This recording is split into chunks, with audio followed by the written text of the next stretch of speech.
Hi hello எல்லோரும் எப்படி இருக்கீங்க? வாங்க இன்றைக்கி காலையில் படையலோடு உங்களை பார்த்தாச்சு. இது அம்மா வீட்டுக்கு போன விலாக் தான். அம்மா வந்து காலையிலேயே சாமிக்கு படையல் போட்டு சாமி கும்பிட்டுட்டு இருந்தாங்க.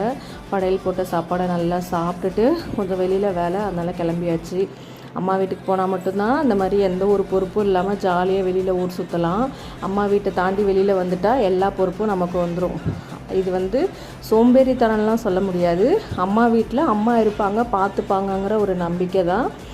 அதே வெளியில் மாமியார் வீடு அப்படி வந்துட்டால் அங்கே நம்ம தான் நம்மளை பார்த்துக்கணும், நம்மளை சுற்றி இருக்கிறவங்களையும் பார்த்துக்கணுங்கிற ஒரு பொறுப்பு வந்துடும். அவ்வளோதான் வித்தியாசம். அப்படியே சாப்பிட்டுட்டு வெளியில் வந்தாச்சு. வெளியில் வரும்போது எங்கள் ஊர் ஓடைக்கு நடுவில் பாலம் கட்டிகிட்டு இருந்தாங்க. பாலம் கட்டுறதை பார்க்க ரொம்பவே நல்லா இருந்துச்சு. கடகடன்னு வேலை ரெடி ஆகிட்டே இருக்குது. அப்படியே வந்து அதை சுற்றி பார்த்தா நல்லா பச்சை பசேல்னு ஆடு மாடெல்லாம் மேய்ஞ்சிட்டு ரொம்பவே அழகாக இருந்தது. இதெல்லாம் ஒரு அழகா அப்படின்னு கேட்குறீங்களா? இந்த மாதிரி இதெல்லாம் பார்க்க எனக்கு ரொம்ப பிடிக்கும். உட்காந்து 1 மணி நேரம் உட்காந்து பார்க்க சொன்னாலும் நான் மட்டும் பார்த்துக்கிட்டே இருப்பேன். பட் ஆனால் இப்போ அதுக்கெல்லாம் டைம் இல்லை. ரொம்ப பிஸி ஆகிடுச்சு லைஃப். பை.